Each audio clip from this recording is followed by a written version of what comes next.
Shalom Aleichem Chevra. I'm sure you're all going to hear a lot about Lag BaOmer and about the Indian of Seidas HaTorah and Pnimis HaTorah, which were revealed through Rabbi Shimon.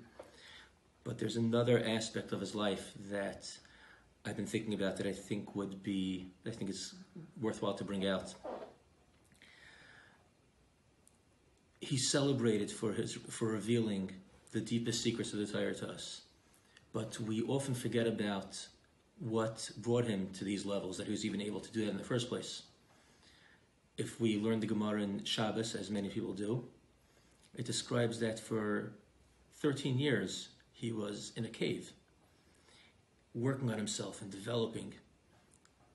And it wasn't even 13 years straight. After 12 years he came out and Hashem sent him back in. You can imagine how he felt. For a few minutes, put yourself in his shoes. He was of the greatest teachers in Klal Yisrael, of the greatest Rabbeim, and he was a fugitive. He was on the run for his life. Even his wife couldn't know where he was. And you can imagine how forsaken he felt and how lonely. But he didn't let that stop him. He didn't get caught up in despair about how lousy the situation was. No, he worked and worked and worked on himself in very intense ways, which gave birth to the Rav Shimon Bar Yochai that we're familiar with, that has been able to reveal to us the deepest secrets of Torah and the deepest levels of Avas Hashem, specifically that are expressed in the Zohar HaKadosh. I think that's a worthwhile lesson. I think the reason why, specifically over the past number of years, is when Lag BaOmer became a very big deal in Klal Yisrael. In the olden days, it wasn't like this. I think a big reason why is because we've begun to learn to respect the process of the development of our Torah personalities, not just respecting the fruit which comes at the end goal, the graduation. No, the ups and downs and struggles that we have on our way there are a major part of what gets us to the highest levels that we possibly can go. Possibly, like Chazal teach us in many ways, and Chassidish Sfarim and many other Sfarim, the powerful neshamas which come into the world in times of the Ikvus of the Mashiach are ones which learn to respect this process, where the Tam HaEitz will be like the Tam HaPri, slowly. Maybe that's why Lag BaOmer became such a big deal, specifically over the last bunch of years. While in past years it was, again, there were probably a few Sfardim and some Hasidim that were celebrating it. But otherwise, it did not make its way into the classic mainstream, every single yeshiva, every single shul making a big deal out of it. It could be because, again, we're learning to appreciate this idea of the process. Even the nephilas, even the downs, even the times that we feel that possible loneliness, we realize, no. Hashem has been holding our hand the whole time, and there's some kind of a cosmic cheshbon for why this is happening. We should be zeicher to a lichtig Lag BaOmer and a wonderful Kabbalah Torah. Thank you very much for this opportunity.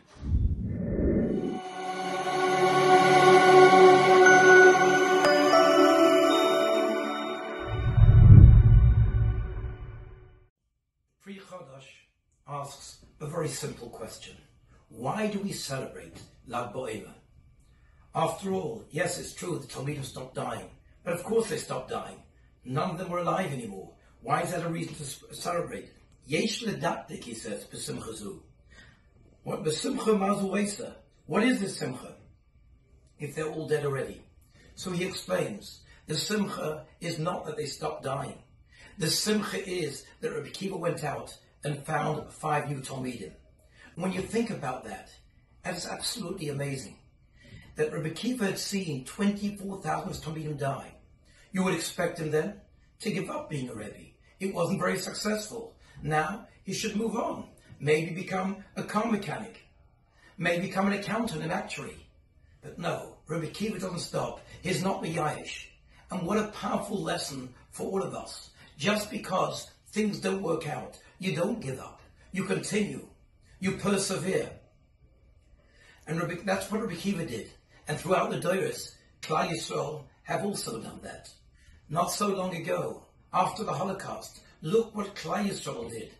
After there were remnants of Klal Yisrael survived, few leaders survived, but they went and took on that job of building up Klal Yisrael again. There's a story. The Rosh Final Mendelovich introduced the Weinberger Rebbe right after the war to a philanthropist to help him get started again. The philanthropist said to him, "How can I help you?" And the Weinberger Rebbe said, "I'd like to build a yeshiva, a girls' school, an elementary school, an orphanage, a hospital." And he went on, listing different oysters he wants to build. The philanthropist looked on in shock. He was told he's going to meet a man in his 40s, and the Weinberger looked like he was over 70. He thought he was going to ask him, he needs to get married again, build a shtibel, and look what he wants to do. So he stammered to the Weinberger Rebbe, "I'll do my best to help you." The Rebbe looked at him and said, "Before the war, I didn't know if I could carry my tefillin for 2 blocks, because my Hasidim didn't let me. I didn't know if I could walk for 4 blocks. My Hasidim wouldn't let me." And then war broke out. And in the camp I learned, not only can I carry my tefillin for 2 blocks, I can carry 50 pounds of cement for 2 miles. You are lucky in life. You don't know what you can accomplish. You don't know what your best is. You'll try your best. You don't realize how much your best, how much you can do. And the Weinberger Rebbe, incidentally, opened up every one of those oysters. He persevered just like Rabbi Akiva. Recently, a chaver of mine lost a son. He was a younger man, had 1 child, and it's not easy at all. How do you continue after that? But he told me, somebody said to him, "It's time to move on." And he said, "No, you don't move on, you move forward." And that's what he's done, accomplishing, doing, he moved forward. And that is that lesson we have to take from Rabbi Akiva, from the Weinberger Rebbe. Whenever there's difficulties, don't be miyayish, move forward.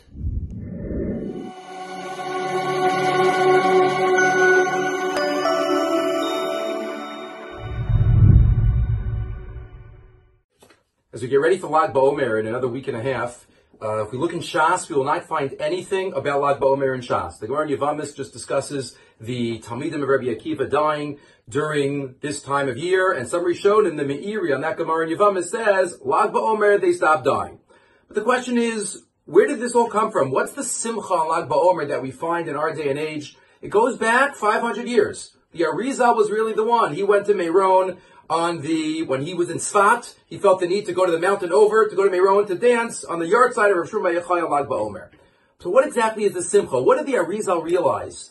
What was it at that moment in the 1500s in Sfat that made the Arizal say, it's time to start celebrating Rabbi Shimon, it's time to start celebrating Lag BaOmer? So some suggest that Lag BaOmer is about the day that he revealed the Zohar, he came out of the cave maybe, he was Megal the Zohar to the world, so unlike Moshe Rabbeinu, like Gemara says in Maseches Temurah, that there was much Torah forgotten the day he died. The day Rav Shmuel Bar Yochai died, there was a lot of Torah given over and revealed. So it's a great simcha. One suggestion. Another suggestion is that we know the Gemara tells us in Shabbos how the Romans wanted to kill him. And today's this yard side, he died a natural death. And maybe that's the reason for celebration. But maybe there's another idea that goes into the roots of these days. Lag BaOmer is found 2/3 of the way through the Yemei HaSfira. The Ramban tells us on Parshas Emor that really these days are amazing days. They're like Chol HaMoed, from Pesach to Shavuos. They're so holy, they're so special and happy. And yet sometime later in history, the Talmidei Rabbi Akiva, it developed a sense of avelus, a sense of mourning, a sense of sadness. But there's something in there, but it's covered up. Rabbi Shimon Bar Yochai is the one throughout Shas, through all of his shitos, that always sees the pnimius of the act, of the idea. Davar she'eino miskaven. You don't have kavanah, Rav Shimon says pater. Malach she'eino tzricha legufa, mutter. Malach she'eino tzricha legufa. You don't have the right, same kavanah, you're pater. V'hishpati chaya ra min haaretz. Hashem promises in Parshas Bechukosai, I will get rid of all the animals. Says Rav Shimon Bar Yochai, they'll be there, but they'll be different. The pnimius of something, Rav Shimon Bar Yochai always sees the pnimius of the event. Geula, redemption, the whole Geula process is a pnimi idea. We don't always see it happening. We're in the process. But a lot of times, sometimes it's mashkiach min hachalonos, but most of the time it's meitzis min hacharakim. Hashem is peeking out. We don't see him. What was Tzfat in the 1500s? That was really the first Torah center in Eretz Yisrael since the Churban Beis HaMikdash. After Beitar, which is a hemshech of the Beis HaMikdash time, what were the Jewish centers? Tzfat started again. Tzfat, Tzipisel Yeshua. It started the Geula process, which we hope now we're in the Ikvus of the Mashiach. We've seen so much over the past 50, 100, couple hundred years, but it started in Tzfat. The process of Geula. The Arizal saw it, and he said, let's celebrate Rabbi Shimon. Rabbi Shimon, who always sees the Pneumius, and that's maybe what we celebrate on Lag BaOmer. We celebrate the start of this Geula process that's continued over hundreds of years, and we hope now, like many say, this is the Ikvus of the Mashiach, the last few moments. Let us celebrate, look into the Pneumius of the fires, and say, Davin, hope, and Yerd, HaKadosh Baruch Hu, bring us finally to the Kates Mashiach Tzedkenu, so we can all dance around the fire, like the Gemara says at the end of Tainus, around the fire. Zeh Hashem kivinu lo, nagila v'nisbacha b'shuasa.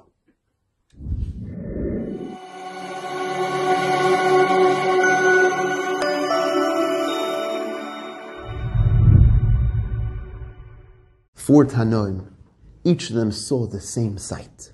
A fox walking out of the Kodesh Kadashim.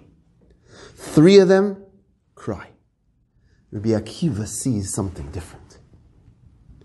The Gemara tells us that Rabbi Akiva was walking down the road and he sees water dripping on a rock.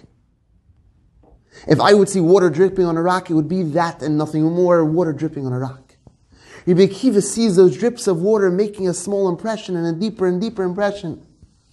And he tells himself, if water can make an impression on stone, the Torah can make an impression on a rock. Rabbi Akiva didn't just see, but he saw something deeper. We know that Rabbi Akiva, the beautiful Medrash tells us, Rabbi Akiva was 40 years old. He sits down for the first time to learn, and he goes to Cheder with his child that tells an Avos Reb Nassim. And he's sitting there holding into an Aleph Bina, with his son holding onto one side, and he was holding onto the other, and they learn Aleph. Rabbi Akiva repeats Aleph. Beis, Rabbi Akiva repeats Beis, along with his young child. And the Medrash, the Avos Reb Nassim, tells us that Rabbi Akiva goes further. He says, why is this an Aleph? Why is this a Beis? Why is this a Gimel? Rabbi Akiva doesn't just see the letter Aleph, but he wants to dig a little deeper. Rabbi Akiva's whole life, as we see time and time again, he doesn't just see things on the surface level. He doesn't just go ahead and see the surface as everyone else sees. He's able to dig just a little deeper.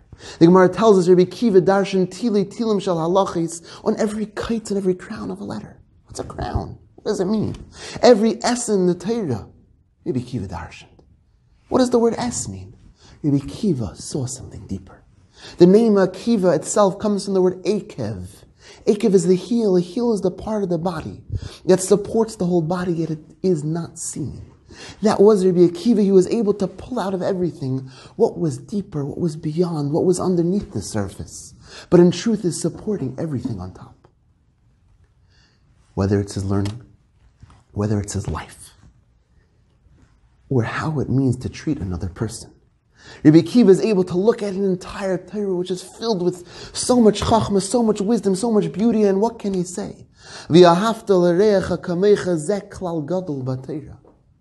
He's able to look underneath the whole Torah. What's the common thread? What's that common denominator which incorporates and encapsulates the entire Torah? He can see one thread that runs through everything.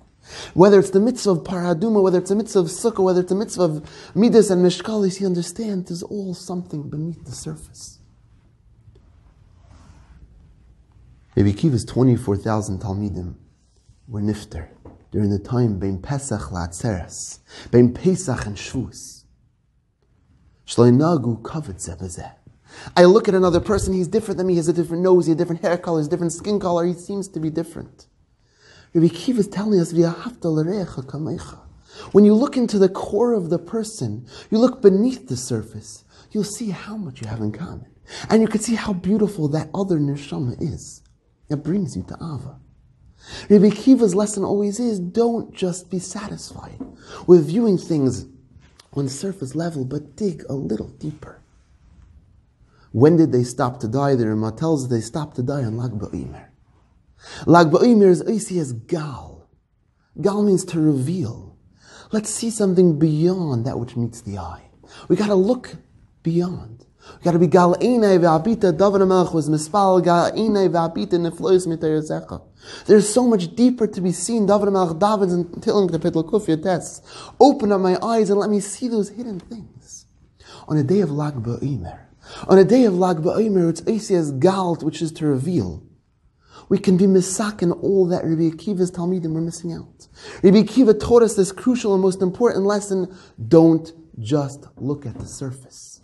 Whether it's your learning, whether it's another person, whether it's the life and the brachas HaKadosh Baruch Hu gives you, look deeper.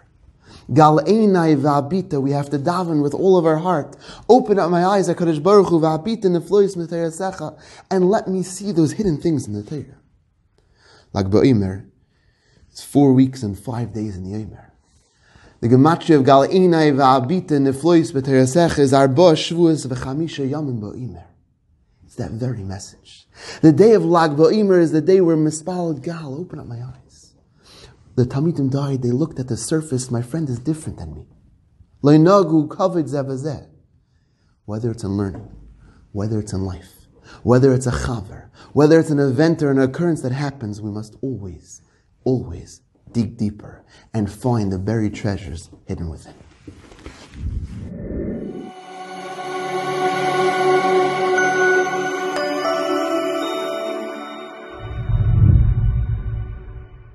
Noch einmal betonen, sie verdienen so nicht das Schier aufzugehen, man bringt mir uns zu sich. Klu, beim Befunden, bei Schleifen und Pschimen, vor steigt von der Wartens mit der Wink. Und wir sitzen weg lernen, Rapschimen ist Mamurim. Man geht daran, Rapschimen. Und man bringt Rapschimen zu sich. Aber es steigt doch überall, Rabbi sei, aber es soll Sam vernehmen mit Mamurim für Rashbi. Sie du benigloch, das sagt Mamurim, benigle Ibenister. Lass mir Rabbi sei, es ein Mama, du sehen für Rashbi. Und Rabbi Yochanan an der Mama, was die Woche die gesagt, Rabbi Yochanan mit Rabbi Shimon Barachai. Gudoi lo inuas dvurem, yoisem, yoinuas mumoin, שזה נבא בוי ורייסם, אבל ככה וזה לא נבא בוי ורייסם. Rabbi Shimon Barachai so gebachten, auf dem Zinger der gebachten. Gudoi lo inuas dvurem, yoisem, yoinuas mumoin. Die Woche die gesagt. An der halben Blatt im Bemutieren im Wobene sein. Du hinter der Bingen hat gewohnt dahin, was der Oilem gedenkte. Ja, der Buch kam noch. Der Oilem gedenkte. Ich kann der Buch Apuyo finden. Der Buch kam noch, ich bin Judia Grüße mit Kirvan bei Sissu. Ja. Ich kitze der Buch, ich bin sehr mit Kirvan der Buch bei Sissu, der mal Ramul herangegriffen und der erzählt der Buch, das kann der Buch. Der mal herangegriffen, Schol Bris Leil Erev Rosh Hashanah, sucht sich wenn der einzigste Mal bei Sissu verspätigt des Liches. Wegen dem Maßen. Einzige Mal bei Sul verspätigt sich Liches, hat man sagt also, ist Hamburg, der mal angegriffen, und man sagt dann, als du einer dort, du einer, hat man sagt, alles singt den Namen, weil ich dachte, er soll tinnen dem Siege, du einer, geboren geworden, einer, mit nicht gesagt, Zeichel, Leube Kammes, Leube Eiches. Und ich komme an der Pirke, der darf Gassen und der Gassen hat eine, was bedäume Leute. Sie gewinnen schon ein bisschen besser, sie gewinnen musst du mal ein bisschen besser, aber sie ist auch gewinnen bedäume, bekamen sie bei Eiches, also, sie gewinnen ein bisschen besser, aber im Buch Hashem, sie gewinnen fein, sie hat schon gar 2 Kinder. Er hat schon 2 Kinder, sie wieder bei Sissul, sie Buch also, sie Buch Hashem, alt sich geführt, fein 2 Kinder, das hat bis letztens gewinnen eine gefährliche Sache, sagt bei Sissul. Der Eide, der Ingemanschik, hat gewohnt in der Städtel, da jetzt, in der Schwere, die darf schicken ein Päckl zu seiner Tochter, zu der Meiden. Ich ziehe einen zum Boss-Tanzchen. Ja, ich gehe einen zum Boss. Er hat getroffen einer, was fuhr dort und bringt die Fuß dort nicht tut, ja? Die Mathe, wie gibt es hier bei mir Neiden? Ja, er sucht ihm den Nummern. Na, Neiden. Kennst du? Ja, er sucht ihm den Nummern. Fragt ihm Jana, wer der Mischigene? Aber er fragt ihm schwer, wer der Mischigene? Ja, ich mir beginnen, ein Päckl. Der ist schwer, wir sind nicht schwer von der Mischigene. Ich bin nicht schwer von der Mischigene. Uiuiui, sie sei, noch Hand misst du gerne geht. Was das hat schwere Sache nicht, also zu viel bekammen sie bei euch ist. Noch eure. Wir können gibt noch Hand will so zusammen geht, gewohnt sie wilde wird zusammen mit seinen Rabbiten, das schwere mit der Schwieger. In der Weißult im Geist schneller angehen Bild. Fars Chorbris, und du schön rang in ein Bild, machen das Seidel. Und der Buch erzählt das so. Er rang ein Bild, und er hat durch 3 schwere Tickungen gehabt, mit der schweren Schwieger und mit der Tochter. Mit die 3 gedacht, du arbeiten. Schweren Schwieger sind beide gewohnt Feier. Beide ist gewohnt, in der Tochter allein auch zu gehen. Hat der gesuchte Buch mit 2 von Seiten noch durchgekommen. Der 3. ist nicht gegangen. Ist nicht gegangen, und leider gewohnt geht. Mit Spardach hat wieder, wie viel man gepriegt, mit 2 gegangen, der 3. sind nicht gegangen, mit Spardach hat wieder, Agette geworden, die 2 Kinder sind rausgegangen und Arbesrusen und hat Machal der Schabus und gekapplich. Ich habe ihn wusste geworden von einem Wort, wer, der Meschigene. Ihr weißt, Rabbi, ist der Pachet von der Masse, ich hab dazu gehört, ihr weißt, der Pachet von der Masse. Er sagt, dass Adda Joima Se weiß nicht, der was hat das gesagt. Er weiß nicht in der Masse. Er weiß, was er tun gemacht. Er hat gesagt, der was hat gesagt, wer der Meschigene, er weiß gut nicht, was er tun gemacht. Gut, nur als Burim, ich hab schon ein Joisam, nur als Moment. Joisam, nur als Moment.